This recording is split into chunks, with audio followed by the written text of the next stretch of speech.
എല്ലാവർക്കും നമസ്കാരം. സാധാരണയായി നമ്മൾ വെള്ളയപ്പവും പാലപ്പവും എല്ലാം ചെയ്യാറുണ്ട്. അതിൽ നിന്ന് വ്യത്യസ്തമായിട്ട് കുറച്ച് ഇൻഗ്രീഡിയൻസും കൂടി ചേർത്ത് നല്ല രുചിയിൽ ഉണ്ടാക്കിയെടുക്കാൻ പറ്റുന്ന ഒരു ഡിഫറെൻ്റ് ആയിട്ടുള്ള അപ്പത്തിൻ്റെ റെസിപ്പിയാണ്. ബ്രേക്ക്ഫാസ്റ്റ് ആയിട്ടും ഡിന്നറായിട്ടും ഒക്കെ നമുക്ക് സെർവ് ചെയ്യാം. എങ്ങനെയാണ് ചെയ്യുന്നതെന്ന് നോക്കാം.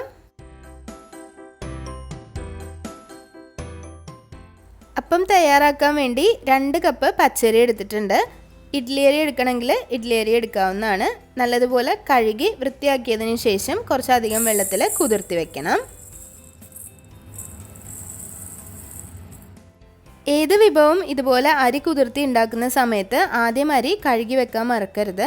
കഴുകാതെ കുതിർത്തി വെക്കരുത്. നല്ലതുപോലെ കഴുകിയതിന് ശേഷം മാത്രം കുതിർത്തി വെക്കുക. 2-3 തവണ കഴുകിയിട്ട് വേണം കുതിർത്തി വെക്കാൻ.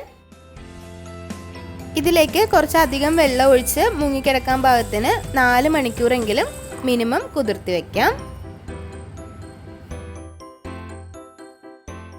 4 മണിക്കൂറിന് ശേഷം മിക്സിയുടെ ഗ്രൈൻഡർ ജാർ എടുക്കാം. അതിലേക്ക് കുതിർത്തി വെച്ച മുഴുവനായിട്ടുള്ള അരിയും ചേർത്ത് കൊടുക്കാം. ഇനി നിങ്ങൾക്ക് 2 തവണയായിട്ട് അരച്ചെടുക്കണമെങ്കിൽ അങ്ങനെ എടുക്കാം. ഇനി ഇതിലേക്ക് 1 കപ്പ് ഫ്രഷ് ആയിട്ട് ചിരവിയ തേങ്ങ ചേർത്ത് കൊടുക്കുക. നിങ്ങളുടെ അടുത്ത് ഡെസിക്കേറ്റഡ് കോക്കനട്ട് ആണെങ്കിൽ അതും ചേർത്ത് കൊടുക്കാവുന്നതാണ്. ഇതിലേക്ക് 1 കപ്പ് ചോറ് ചേർത്ത് കൊടുക്കുക. വെള്ള ചോറാണ് ചേർക്കുന്നതെങ്കിൽ കുറച്ചും കൂടി നല്ല കളർ ഉണ്ടാവും. ചുമന്ന അരിയുടെ ചോറ് വേണമെങ്കിലും ചേർത്ത് കൊടുക്കാവുന്നതാണ്. 1/2 ടീസ്പൂൺ ചെറിയ ജീരകം പൊടിച്ചത് അല്ലെങ്കിൽ ചെറിയ ജീരകമായിട്ടും ചേർത്ത് കൊടുക്കാവുന്നതാണ്. 3 ചെറിയുള്ളി ചേർത്ത് കൊടുക്കുക. ചെറിയുള്ളിയുടെ അളവൊന്നും കൂടണ്ട. 3-2 ചേർത്ത് കൊടുക്കാം. ഒരു ചെറിയ വെളുത്തുള്ളി അല്ലി ചേർത്ത് കൊടുക്കാം. വെളുത്തുള്ളിയുടെ അളവും കൂടണ്ട. 1 മാത്രം മതിയാവും. ഇതിലേക്ക് 1.5 കപ്പ് വെള്ളം ചേർത്ത് കൊടുക്കുക. 250 ml കപ്പിൽ 1.5 കപ്പ് വെള്ളമാണ് ഇതിലേക്ക് ചേർക്കുന്നത്.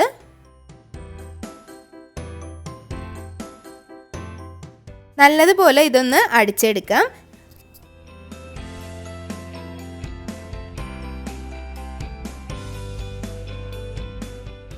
ഒരു 3 മിനിറ്റ് നേരം അടിച്ചെടുത്തതിന് ശേഷം ഇതിലേക്ക് 1/2 ടീസ്പൂൺ ഈസ്റ്റ് ചേർത്ത് കൊടുക്കുക. ഇൻസ്റ്റൻറ്റ് ഡ്രൈ ഈസ്റ്റാണ് ചേർത്ത് കൊടുത്തിട്ടുള്ളത്. സാധാരണ ബോൾ ഈസ്റ്റ് ആണെങ്കിലും ചേർത്ത് കൊടുക്കാവുന്നതാണ്. 1 ടേബിൾ സ്പൂൺ പഞ്ചസാര ചേർത്ത് കൊടുക്കാം. 2 ടീസ്പൂൺ ഉപ്പ് ചേർത്ത് കൊടുക്കാം. ഉപ്പിൻ്റെ അളവും പഞ്ചസാരയുടെ അളവും നോക്കിയിട്ട് മാത്രം ചേർക്കുക. ഇതൊരു പാകത്തിനുള്ള അളവായിരിക്കും ഈ ഒരു അളവിലെടുക്കുന്ന സമയത്ത്. ഇതിങ്ങനെ 2 തവണയായിട്ട് അടിച്ചെടുക്കണം എന്നില്ല. ആദ്യത്തെ തവണ തന്നെ ഇൻസ്റ്റൻറ്റ് ഈസ്റ്റും ഉപ്പും പഞ്ചസാരയും ചേർത്തിട്ട് അടിച്ചെടുക്കാവുന്നതാണ്. ഞാൻ ആദ്യം ചേർക്കാൻ വിട്ടുപോയതാണ്.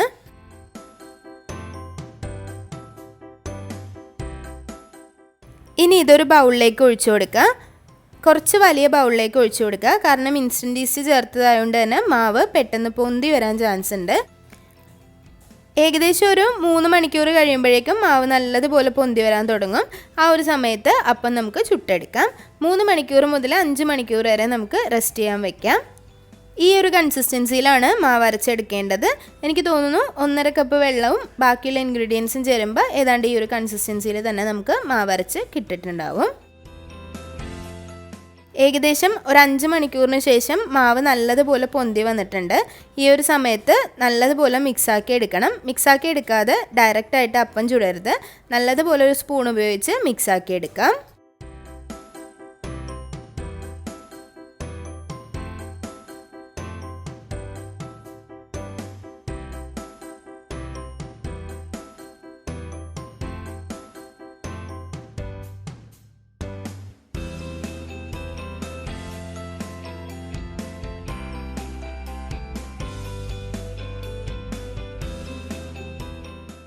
ഒരു തവ നല്ലതുപോലെ ചൂടാക്കിയതിന് ശേഷം അതിലേക്ക് ഒഴിച്ച് ചുട്ടെടുക്കാം. അപ്പച്ചട്ടിയിൽ ചുട്ടെടുക്കണമെങ്കിൽ സാധാരണ പാലപ്പം പോലെ അപ്പച്ചട്ടിയിലും ചുട്ടെടുക്കാവുന്നതാണ്. ഞാനിവിടെ ഒരു ദോശത്തവയിലാണ് ചുട്ടെടുക്കുന്നത്. ഇതുപോലെ ഒരു തവി മാവ് ഒഴിക്കുക. മാവ് ഒഴിച്ചതിന് ശേഷം ഒരുപാട് അങ്ങ് നിരത്തി കൊടുക്കണ്ട. ജസ്റ്റ് ഇതുപോലെ തന്നെ ആക്കിയാൽ തന്നെ ഇതിലേക്ക് നല്ലതുപോലെ ഹോള് വരാൻ തുടങ്ങും. അത്യാവശ്യം നല്ലതുപോലെ ചൂടായതിന് ശേഷം മാത്രം മാവ് ഒഴിച്ചു കൊടുക്കുക. മാവ് ഒഴിച്ചതിന് ശേഷം തീ ഒരു മീഡിയം ഫ്ലെയിമിലേക്ക് മാറ്റി വയ്ക്കാം.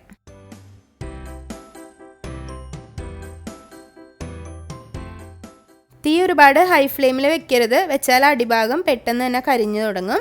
മീഡിയം ഫ്ലെയിമിൽ വെച്ചിട്ട് ഇതൊന്ന് വേവിച്ചെടുക്കുക. ഒന്ന് അടച്ച് വെച്ച് തന്നെ വേവിച്ചെടുക്കാൻ ശ്രദ്ധിക്കുക. അപ്പത്തിൻ്റെ മുകൾ ഭാഗത്ത് ഹോൾസ് വന്നതിന് ശേഷം മാത്രം അടച്ച് വെക്കുക. ചട്ടിയിൽ ചുടുമ്പോഴും അതുപോലെ തന്നെ ഹോൾസ് വരുമ്പോൾ മാത്രം കവർ ചെയ്ത് വെച്ചിട്ട് വേവിച്ചെടുക്കാം.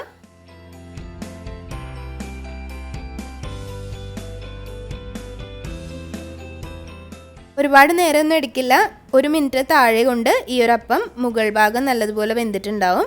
തുറന്ന് നോക്കിയിട്ട് നമുക്കെടുത്ത് മാറ്റി വയ്ക്കാം.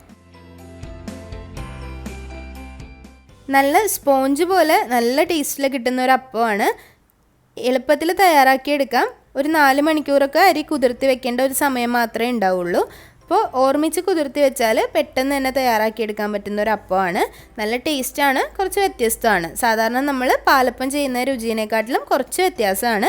എന്ന് വെച്ച് നമ്മൾ ചേർത്ത് ഉള്ളിയുടെയും വെളുത്തുള്ളിയുടെയും ഒന്നും ചുവ മുന്തി നിൽക്കില്ല, അതൊന്നും അറിയാനുണ്ടാവില്ല. പക്ഷേ ചെറിയൊരു ഫ്ലേവർ മാത്രമേ ഉണ്ടാവുള്ളൂ, അത് അതിൻ്റേതാണെന്ന് കൂടി നമുക്ക് മനസ്സിലാവില്ല. അതുപോലെ ടേസ്റ്റി ആയിട്ടുള്ള റെസിപ്പിയാണ്. കാരണം കുറേ പേർക്കെങ്കിലും അപ്പത്തിലൊക്കെ വെളുത്തുള്ളിയുടെ ഉള്ളിയുടെയും ടേസ്റ്റൊന്നും ഇഷ്ടമുണ്ടാവില്ല. അപ്പോൾ ഇതൊക്കെ ചേർക്കുന്ന സമയത്തും അത് ഒരിക്കലും അത് മുന്തിയൊന്നും നിൽക്കില്ല, നല്ലൊരു ടേസ്റ്റിൽ തന്നെ അപ്പം ഉണ്ടാക്കിയെടുക്കാൻ പറ്റും. ഇനി ബാക്കിയുള്ള മാവ് ഫ്രിഡ്ജിൽ വെച്ച് സൂക്ഷിക്കണമെങ്കിൽ അങ്ങനെ സൂക്ഷിക്കാവുന്നതാണ്. അങ്ങനെ സൂക്ഷിക്കുമ്പോൾ നല്ലതുപോലെ മിക്സാക്കിയ മാവ് മാത്രം എടുത്ത് ഫ്രിഡ്ജിൽ വയ്ക്കുക. 5 മണിക്കൂറോ അല്ലെങ്കിൽ 3 മണിക്കൂറോ കുതിർത്തി പൊന്തി വന്ന മാവ് അതേപടി എടുത്ത് ഫ്രിഡ്ജിൽ വയ്ക്കാൻ പാടില്ല. നല്ലതുപോലെ ഒന്ന് ഇളക്കി മിക്സ് ചെയ്തതിന് ശേഷം മാത്രം ഫ്രിഡ്ജിൽ വെച്ച് സൂക്ഷിക്കുക. അതിനുശേഷം നിങ്ങൾ എപ്പോഴാണോ അപ്പം ഉണ്ടാക്കേണ്ടത് ആ ഒരു സമയത്ത് അതെടുത്ത് നല്ലതുപോലെ ഒന്നുകൂടി മിക്സ് ചെയ്തിട്ട് അപ്പം ഉണ്ടാക്കിയെടുക്കുക. അപ്പോൾ വീഡിയോ എല്ലാവർക്കും ഇഷ്ടമായെന്ന് വിചാരിക്കുന്നു. വീഡിയോസൊക്കെ ഇഷ്ടമാവുന്നുണ്ടെങ്കിൽ ലൈക്ക് ചെയ്യുക, ഷെയർ ചെയ്യുക, സബ്സ്ക്രൈബ് ചെയ്യുക. അതുപോലെ നിങ്ങളുടെ ഫ്രണ്ട്സിനും ഫാമിലിക്കും ഒക്കെ ഒന്ന് ഷെയർ ചെയ്ത് കൊടുക്കുക. ഇനിയും നല്ല നല്ല റെസിപ്പികളായിട്ട് വരുന്നതായിരിക്കും. അതുവരേക്കും താങ്ക്